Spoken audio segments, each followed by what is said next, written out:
Salut à tous, c'est Maxime, comment ça va et bienvenue sur cette toute première vidéo YouTube et je suis tout content vraiment de pouvoir commencer cette aventure parce que dans un sens, est-ce que je connais les codes? Non. Est-ce que je sais exactement comment faire? Non. Mais dans un sens, tout comme toi qui te lance peut-être dans les relations, tu sais pas forcément faire. Et aujourd'hui, ce que je voudrais te souhaiter, c'est quand même la bienvenue ici parce que le sujet qui va toucher énormément de femmes, donc le sujet d'aujourd'hui, et dans le fond, si tu es là, ça te touche probablement, c'est pourquoi est-ce qu'aujourd'hui, tu n'as pas la relation amoureuse que tu veux dans ta vie. Pas pourquoi est-ce que les hommes sont comme ci ou comme ça, pas pourquoi est-ce que les rencontres ne fonctionnent pas, non, non, non. Pourquoi est-ce que toi, dans ta vie, tu n'arrives pas à attirer ce que tu veux réellement vivre? Et je te préviens d'avance, dans un sens, cette vidéo, elle n'a pas pour but d'être confortable. Elle va pas être forcément douce, mais dans un sens, ce que je veux et ce qui, moi, fait vraiment partie de ma manière de faire de mon travail, c'est qu'elle va être vraie. Et parce que dans un sens, tu me remercieras plus tard que tu m'aimes ou que tu ne m'aimes pas, ça n'a aucune importance. L'important, c'est que moi, je dois faire exactement ce que j'ai envie de faire. Et c'est ça vraiment ce message que je voudrais pouvoir t'enseigner. C'est que tu n'es pas trop peu. Tu n'es pas trop non plus. Tu n'es pas une merde. En fait, tu dois juste faire ce que tu as à faire. Et personne n'a à te juger pour ça. Et ça n'a pas d'importance pour toi. Et avant qu'on se lance vraiment dans le cœur du sujet, je voudrais que tu fasses une chose. Tu vas mettre pause et tu vas aller me chercher une feuille, un carnet, ton téléphone. Parce que même si aujourd'hui c'est YouTube, même si aujourd'hui c'est gratuit, même si toi et moi, on travaille pas encore ensemble, moi je voudrais pouvoir te prendre comme si tu étais une de mes élèves. Parce que ce que je vais te donner maintenant, ça peut peut-être changer ta vie amoureuse dans les prochains mois, dans les prochaines années. Donc s'il te plaît, prends quelque chose pour noter. C'est hyper important. Je veux pas que tu écoutes cette vidéo en fond musical ou en fond sonore. Je veux vraiment qu'on travaille ensemble. Parce que ce que je veux faire avec toi, c'est réinitialiser tout ton système amoureux. Et en fait, parce que ton système amoureux aujourd'hui, il ne parle pas depuis ton cœur, mais depuis ce que tu désires, depuis ton fantasme, depuis ton rêve, de la petite fille que tu étais. Et en fait, ce que je veux que tu comprennes, c'est que ça ne parle pas depuis ta valeur profonde. Parce que ce que ça va mettre en avant aujourd'hui, c'est tes peurs, tes blessures, tes traumas, tes déceptions. Et surtout, tu vas me parler de ce que tu ne veux plus. Mais tu vas pas me parler de ce que tu veux. En fait, là, tu vibres beaucoup plus ce que tu redoutes, ce qui te manque. Donc tu vas me dire, je veux plus être trahi, je veux plus être déçu, je veux plus qu'on me mente. Mais tu vas pas me dire, voilà ce que je veux pour pouvoir être aimé. Et en fait, ça, c'est une histoire de système interne. Parce qu'en fait, tant que ça tourne autour de cette espèce de code, tu vas attirer les mêmes scénarios, les mêmes hommes, les mêmes émotions. C'est juste que le protagoniste sera différent, voire l'antagoniste. En fait, aujourd'hui, ce que je voudrais, c'est vraiment que tu prennes conscience de ce qui bloque. Et quand tu auras réellement pris conscience, je te promets que dans quelques mois qui vont venir, tu vas avoir des changements dans ta vie amoureuse. Peut-être même dans tes relations tout court. Ça pourrait être avec les amis, avec la famille, etc. Peut-être que tu vas te demander là aujourd'hui, comment est-ce que je peux te dire ça? Parce que moi aussi, je l'ai vécu avant toi. Et quand je suis parti en thérapie dans ma dépression, j'avais 2 coachs. Et mes 2 coachs m'en ont mis plein la gueule. Sylvia, Maëlle, si vous voyez cette vidéo, big up à vous. Mais dans un sens, en fait, c'est que on m'en a beaucoup plus appris dans ma vie avec une gifle qu'avec de la douceur. Puis regarde, toi qui as voulu de la douceur, où est-ce que ça t'a amené? Voilà, tu l'as la réponse exactement ici, sur cette vidéo. Et en fait, ce que je voudrais pouvoir t'apporter ici, c'est exactement ce que la vie m'a transmis. Donc en fait, aujourd'hui, si tu veux, dans cette vidéo, ce que je voudrais, c'est que on puisse dérouler des piliers sur ce que j'appelle moi le système amoureux. Mais forcément de manière saine. C'est pas mon passé qui va dicter ça, c'est justement tout ce que j'en ai appris. Tout ce que je voudrais avec toi aujourd'hui, c'est pouvoir rediriger ce GPS amoureux. On va justement pouvoir travailler sur la fréquence de ton amour. On va pouvoir parler sur cet art qui est accepter la réalité et lâcher prise sur les choses. Et on va voir aussi comment bosser sur ce qui bloque réellement. Et je vais te montrer un petit peu même à la fin ce que j'appelle pour moi la fameuse liste de 10. Donc c'est vraiment cette liste qui doit guider ton choix amoureux plutôt qu'en fait le chemin sinueux là que tu as emprunté jusqu'à maintenant. Et donc maintenant, si tu es prête, on va attaquer la première phase qui s'appelle le GPS amoureux.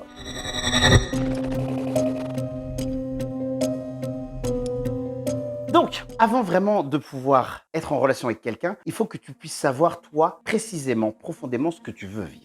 Parce que la plupart des femmes que je rencontre n'ont aucune idée de ce qu'elles veulent vivre. Et je pose régulièrement cette question à ces femmes. Et elles vont me dire, oui, mais moi je sais. Mais quand je vais leur demander des détails, là, en fait, on se rend compte que la seule chose qu'elles savent, c'est ce qu'elles ne veulent plus. Et ça, c'est le GPS inversé. Je vais fuir le danger, je vais fuir la douleur, je vais fuir la solitude, je vais fuir la trahison. Mais c'est pas, viens, avance vers ce qui te fait vraiment vibrer. Et je vais te poser juste des questions. Et ce que je voudrais, c'est que toi, tu prennes le temps de les poser sur le papier et que tu puisses y répondre. La première question, elle est simple. Qu'est-ce que je veux vivre? réellement? Deuxième question, qu'est-ce que je refuse de revivre? Troisième question, qu'est-ce que je dois guérir en moi? Quatrième, qu'est-ce que je souhaite sentir réellement dans la relation? Et la dernière, quelles sont mes limites non négociables? En fait, si tu fais cet exercice, l'univers, ton cerveau, Dieu, ne peut t'envoyer que des tests. Ça, c'est vraiment si tu ne le fais pas, cet exercice. En fait, ce que tu veux, c'est ne pas avoir ces tests qui vont vérifier si ton cadre est le bon et ne pas te renvoyer dans l'ancien cadre. Donc c'est vraiment un premier exercice qui est capital, primordial. Parce que ce qu'il faut que tu comprennes, c'est que tu n'attires pas une personne, tu attires par contre une énergie, une manière de te sentir au contact de cette personne. Imagine-toi, je veux un mec beau, musclé, stable, je sais pas quoi. Ça vaut rien. C'est juste un rêve, un fantasme. Ce qui va beaucoup plus être important, c'est comment est-ce que tu vas te sentir dans ton couple. Ce qui est important, c'est est-ce que je veux une sécurité? Est-ce que je veux de la joie? Est-ce que je veux de la paix? Est-ce que je veux de la passion? Est-ce que je veux de la stabilité? Est-ce que je veux de la complicité? Est-ce que je veux un jeu entre toi et moi? En fait, je voudrais vraiment que tu t'imagines des scènes de vie précises.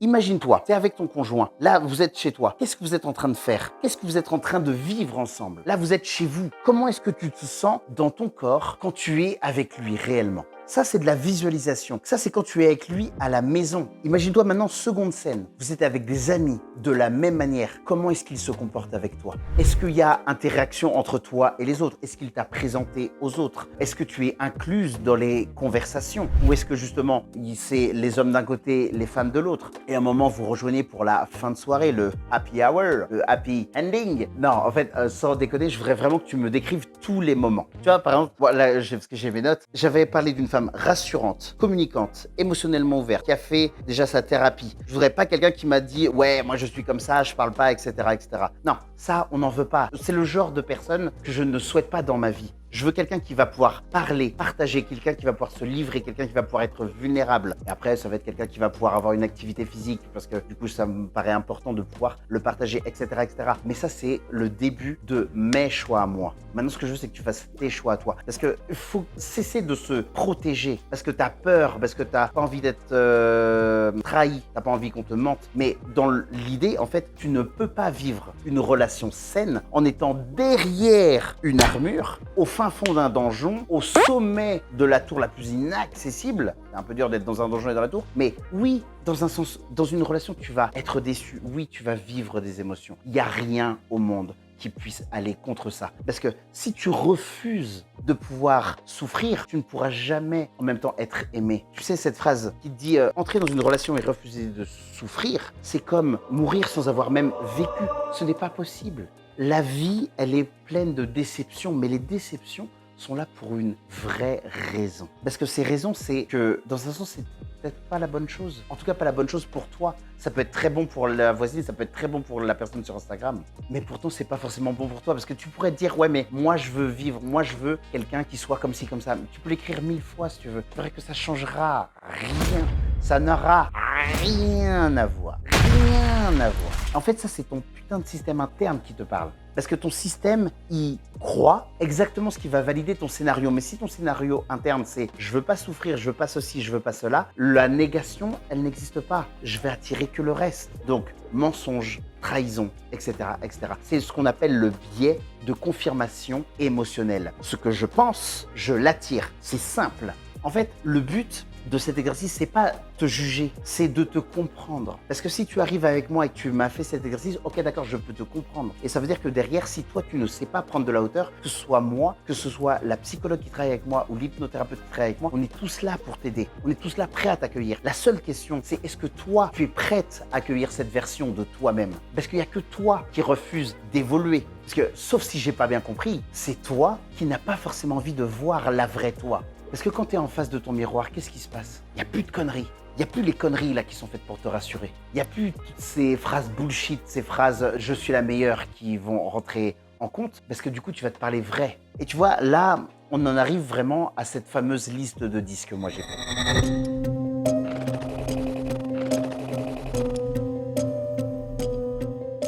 Et en fait, la liste de 10, c'est vraiment les 10 critères que quelqu'un devra avoir pour être considéré comme un potentiel candidat valide au poste de ton futur mari. On ne parle pas ici de ton copain. Pourquoi? Parce qu'on veut aller loin, on vise sur du long terme. Je te dis pas que tu es obligé de te marier. Je sais que moi-même, le mariage, c'est pas une de mes valeurs hautes. Je me marierai au bout de, 15 ans. Parce que 2-3 ans, pour moi, ça n'a rien à voir. Il y a beaucoup trop de gens qui se séparent. Viens, on vit une bonne dizaine, quinzaine d'années ensemble et là, ça veut dire quelque chose. Et en fait, le principe de la liste de 10, c'est que si la personne n'a pas au minimum 7 sur 10, je ne m'investis pas du tout. Pas du tout.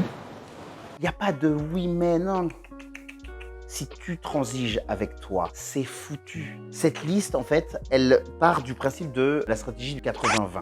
En fait, ça part du principe qu'une personne que tu vas rencontrer, qui va remplir vraiment énormément de tes critères, elle va avoir 80% de ce que tu recherches chez réellement une personne. Mais du coup, on va pouvoir détruire la relation avec les 20% qu'on va chercher ailleurs. Parce que cette personne qui est rentrée dans ta vie, elle a tous les 3/4, voire même plus de ce que tu veux. Et avec la routine, avec l'habitude, tu vas te dire, ouais, mais attends, les 20% que l'autre, elle a là-bas, c'est exactement tout ce que je veux. Non, c'est pas exactement tout ce que tu veux. Ce que tu veux réellement, tu l'as ici. Mais ça t'excite. Et à un moment, si c'est, bon, pour nous les hommes, un petit cul ou un truc comme ça, une paire de seins, bah ouais, c'est naze. Ne gâche pas tout ça pour ça. Donc, en fait, moi, je vais te parler de ma liste de 10. Moi, donc comme je te disais tout à l'heure, pour moi, je voudrais qu'elle fasse un minimum d'activité physique, qu'elle ait une bonne hygiène de vie et une alimentation qui soit correcte. Pourquoi? C'est parce que du coup, j'ai envie de pouvoir vivre longtemps avec cette personne. J'aurais envie exactement que notre santé nous permette d'aller loin, de ne pas être coincé par la maladie ou quoi que ce soit. Deuxième point, ça va être que la personne y ait une complicité, qu'il y ait de l'humour là-dedans. En fait, ça va même en plus rentrer dans ce que j'appelle moi les 5 piliers d'une relation amoureuse. Si vous me le demandez dans les commentaires, je vous expliquerai quels sont vraiment ces 5 piliers d'une relation amoureuse. Mais ça, vous pouvez le mettre d'ores et déjà dans les commentaires et je serai là pour vous. Mais donc, je voudrais vraiment, en fait, par ce point-là, créer ma meilleure amie. Je veux pas une relation avec juste de l'amour, parce que l'amour, c'est fluctuant. Ça va, ça vient. Mais ma meilleure amie, non. Ça, c'est pour du très, très long terme. Je voudrais également, point numéro 3, que cette personne-là ait une vision entrepreneuriale, qu'elle soit ambitieuse. En fait, elle peut être salariée, mais je voudrais qu'elle aille plus loin. Et en fait, ça, c'est primordial parce que du coup, on va pouvoir aller loin. Donc, ce que je voudrais, c'est qu'elle ait en même temps une carrière et une vision claire de sa vie. Parce qu'on peut manager comme on veut notre avenir à partir du moment où c'est clair dans la tête. Donc, je voudrais qu'elle ait ça, mais qu'elle ait également donc ensuite de la bienveillance, de l'altruisme et de l'optimisme. Parce qu'en fait, si on se concentre sur ce qui est positif, on va aller vers l'avant. Mais si par contre, on est toujours la tête dans le guidon, c'est mort. Point numéro 6, je pense que tu l'as bien compris, c'est je voudrais une personne qui soit une excellence communicante. Comme j'ai dit tout à l'heure, une femme qui dit ouais, moi je suis comme ça et on peut pas me changer. Non, non, non, ça ne rentre pas. Ça, c'est un point qui est primordial pour moi. Je veux qu'on puisse communiquer facilement. On se pose et on parle des problèmes. Je voudrais, point numéro 7, qu'elle ait fait du développement personnel, qu'elle ait déjà eu des séances avec un psy, une thérapie, ce que tu veux. En 2025, on a tous eu des problématiques et ça, dans ces cas-là, oui, elle a consulté, elle a déjà fait un travail sur elle plutôt que de vivre avec ses traumas et de vouloir me les faire vivre. Point numéro 8, moi je voudrais qu'elle ait un grain de folie. Je voudrais qu'elle ait vraiment rien à foutre de l'avis des autres. Les autres, pour moi, ce sont des PNJ, donc des personnes non joueurs dans un jeu vidéo. L'avis des autres n'a pas d'importance. Ce qui est important, c'est nous. Et ça revient à l'exercice des 5 cercles. Et ça, si tu me commentes 5 cercles dans les commentaires, je t'explique comment justement établir l'exercice des 5 cercles. C'est un game changer de ouf pour comprendre en fait l'importance des relations et pouvoir se détacher des personnes superflues et se rattacher vraiment à ton cocon, ton cercle, ton centre numéro 1.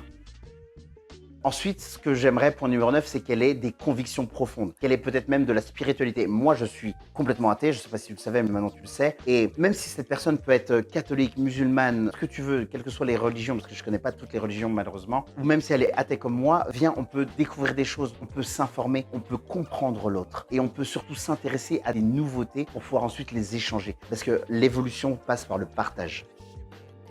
Et le point, ensuite, le dernier, le numéro 10, c'est qu'elle ait de la curiosité et une grande capacité d'adaptation. Pourquoi? Parce que du coup, en fait, plus on voyage, plus on découvre des choses, plus on va devoir changer, modifier nos habitudes. Un couple se renouvelle normalement tous les 3 ans et si on n'a pas cette capacité d'adaptation, on va mourir ensemble. Donc en fait, ça, c'est ma liste à moi. Je veux pas que tu copies cette liste-là. Ce que je voudrais, c'est que par contre, tu la fasses pour toi, ne pas perdre des années et des années et des années pour une personne qui en fait ne pourrait même pas remplir la fondation de ce principe-là. Donc, avant même qu'on continue même de parler de moi, je voudrais qu'on commence à parler de toi. Parce que c'est ton propre réservoir à toi qui est important. Je te parle pas de te dire « je m'aime ». Ça serait beaucoup trop simple. Mais je vais te parler d'avoir maintenant un engagement, une attitude envers toi. Quelque chose en fait qui te permette de réellement avoir de l'amour pour toi. Et cet amour-là, il va passer par un point, de la sécurité émotionnelle, financière, mentalement, dans ton quotidien. Combien de personnes est-ce que je vois aujourd'hui qui vont avoir un compte en banque absolument vide, par exemple, mais qui veulent absolument rencontrer l'amour et vivre un truc de fou? Ma question est simple. Comment est-ce que du coup, je peux vivre des trucs de ouf si je ne sais pas si je vais payer le loyer? Comment est-ce que je peux vivre des trucs de ouf si mon enfant n'a pas à manger? Est-ce que mentalement, je suis bien avec moi-même? Est-ce que financièrement, je suis bien avec moi? Est-ce que dans mon quotidien, je suis bien? Est-ce que j'aime ma vie? Est-ce que j'apprécie ce que je fais? Est-ce que j'apprécie ce que je vis? Si la réponse est non, c'est pas bon. Parce que à combien est-ce que je m'estime heureuse? Ça veut dire que je vais rencontrer quelqu'un qui va être comme ça. Parce que la belle et le clochard, ça n'existe pas. Le prince et la mendiante, ça n'existe pas. Si tu t'aimes bas, tu choisis bas. Si tu tolères bas, tu toléreras l'inacceptable. Donc, ce que je veux, c'est que tu comprennes que fais cette foutue liste d'actions qui va te rapprocher, toi, de la femme que tu veux être réellement. Il faut en fait que tu te rapproches de la femme que tu aimes réellement. Parce que tu n'attires pas une autre personne. Tu attires une version de toi. Tu attires une autre version de toi qui va savoir comment t'aimer parce qu'elle est passée par les mêmes choses. Une version de toi qui va avancer dans un sens sans peur. Une version qui va se choisir coûte que coûte. Et tu vois, en fait, tout ça, si tu te dis c'est dur, alors que c'est tout ça qui va réinitialiser ton système nerveux. C'est comme ça que tu vas changer une relation. Et c'est ce genre d'exercice qui va en fait faire que tu vas aimer la personne que tu vas être. Eh bien, en tout cas, j'espère que cette vidéo t'a plu et que tu vas pouvoir justement faire ton exercice. J'aimerais que tu me mettes en commentaire de cette vidéo comment tu t'es senti et quelles sont les réponses que cette vidéo t'a apportées. Parce que dans un sens, un commentaire, un pouce bleu, un like, ça va faire plaisir, c'est la récompense. Ça va aider au référencement de cette vidéo. Encore une fois, je commence, je ne suis pas parfait. Je suis prêt à prendre tous tes commentaires en commentaire. C'est hyper important pour moi que tu me fasses des retours. Ça va m'aider à travailler le plus facilement et le plus gratuitement possible pour toi. En tout cas, en attendant, je te fais des bisous, porte-toi bien, fais ce foutu travail. Mais en tout cas, aime-toi bordel, quelles que soient les personnes qui rentreront dans ton cercle, parce que ce qu'on veut, c'est le cercle numéro 1. Je te fais des bisous. Spider-Man.